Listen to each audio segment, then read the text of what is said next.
Morning students, I hope you all are fine.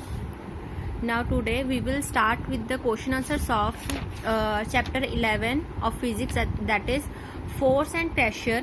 In the last video we have discussed 4 questions of this chapter, and now start with a new question, that is fill in the blanks in the following statements. तो हमने यहाँ पे blanks में fill करना है. हमने पहले पढ़ना है, जैसे हमारा फर्स्ट पॉइंट है to draw water from a well we have to dash at the rope.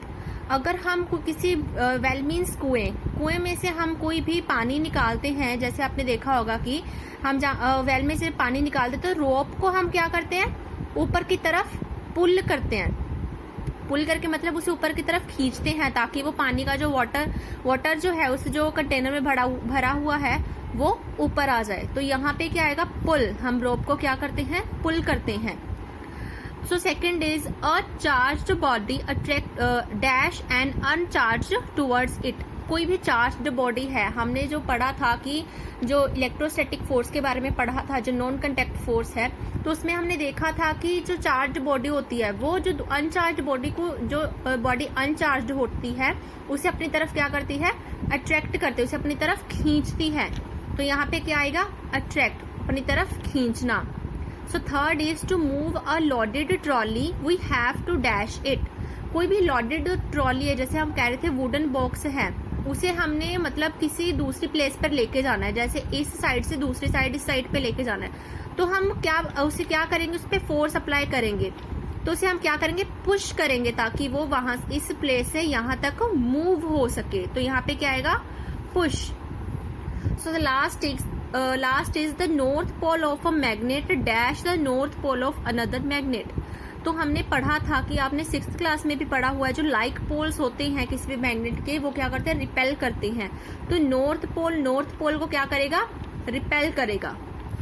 So the next question is an archer stretches her bow while taking aim at the target.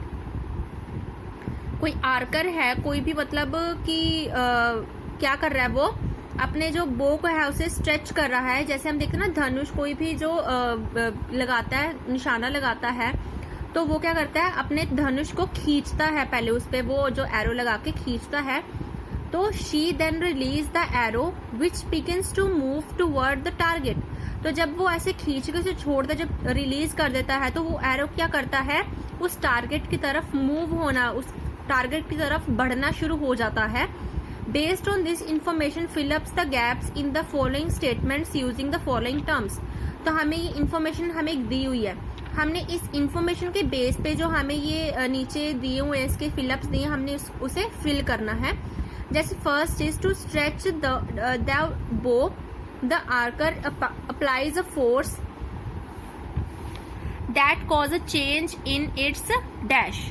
तो जो धनुष है उस पे जो मतलब वो जो लगा रहा है, आर्कर जो लगा रहा है उस पे फोर्स लगा रहा है उसे खींचने के लिए, तो उससे क्या होती है, जैसे धनुष कौन सी शेप का होता है, जो बो होता है इस शेप का होता है. जो आर्कर उसे इस साइड से एरो लगा के यहाँ से खींचेगा तो उसकी शेप क्या हो जाएगी, ये वाली शेप हो जाएगी. तो उसकी चेंज क्या आ रही है, चेंज क्या, और उसकी शेप चेंज हो रही है. So the second is a force applied by the archer to stretch the bow is an example of dash force. तो हम वो जो फोर्स लगा रहे हैं अपनी आर्म से लगा रहे हैं ना, आर्म में क्या होता है, कौन सी फोर्स लगती है, हमारी मस्कुलर फोर्स लगती है. हम उसे स्ट्रेच करने के लिए अपने हैंड से स्ट्रेच करते हैं, आर्म की फोर्स लग रही है, तो हमारे जो आर्म्स की फोर्स आ गई वो कौन सी आ गई, muscular force. The type of force responsible for a change in the state of motion of the arrow is an example of dash force. तो जो कौन सी फोर्स रिस्पॉन्सिबल है, जो क्या कर रही है, change of state of motion, जो क्या है, स्टेट ऑफ मोशन को चेंज कर रही है, वो कौन सी फोर्स है, कॉन्टैक्ट फोर्स. क्यों, क्योंकि हम कॉन्टैक्ट फोर्स कौन सी होती है, जिसमें हम उसे टच कर देते, तो हम बो को टच कर रहे हैं उसे, तभी हम फोर्स लेके उसे हम छोड़ रहे, तो कौन सी फोर्स होगी, वो कॉन्टैक्ट फोर्स, क्योंकि हम उसे टच करके उसके कॉन्टैक्ट में आके हम उस पर फोर्स लगा रहे हैं. So the D part is while the arrow moves towards its target, the force acting on it are due to gravity dash and that due to dash of air. तो जो एरो होता है वो move करता है target की तरफ, अपने मूव करता है. जो फोर्स लगती है, the force acting on it, तो उसकी तरफ जो फोर्स लगती है ड्यू टू डैश. तो किसके कारण वो जो फोर्स लग रही होती है, ग्रेविटी के कारण। जो मतलब अगर हम एरो कोई भी लगा रहे हैं तो एरो हमेशा सेम डायरेक्शन में जाएगा जहां पे हम उस पे फोर्स अप्लाई कर रहे हैं। ऐसा तो नहीं है कि वो ऊपर जा रहा है, क्यों नहीं ऊपर जा रहा है, कौन से किसी और डायरेक्शन में क्यों नहीं जा रहा, क्योंकि उसे क्या है, ग्रेविटेशनल फोर्स एक्ट कर रही है जो उसे एकदम सीधा रखती है और किसी पॉइंट पे जाके वो स्ट्रेट रहता है। और जब मतलब उसकी जो एयर के साथ क्या होती है, फ्रिक्शन, जो एयर के साथ जो फ्रिक्शन होती है उसके कारण वो क्या थोड़ी देर बाद डाउन होना शुरू हो जाता है और जमीन पे गिर जाता है। अगर वो टारगेट की तरफ ना पहुंचे, अगर हम वहां पे टारगेट ना रखें तो वो क्या करेगा, थोड़े टाइम बाद उसकी जो फ्रिक्शन इंक्रीज होनी शुरू हो जाएगी, तो वो क्या हो जाएगा, उसकी स्पीड कम हो जाएगी, तो वो गिर जाएगा। So students, next question is a blacksmith hammer a hot piece of iron while making a tool. How does the force does to hammering act the piece of iron?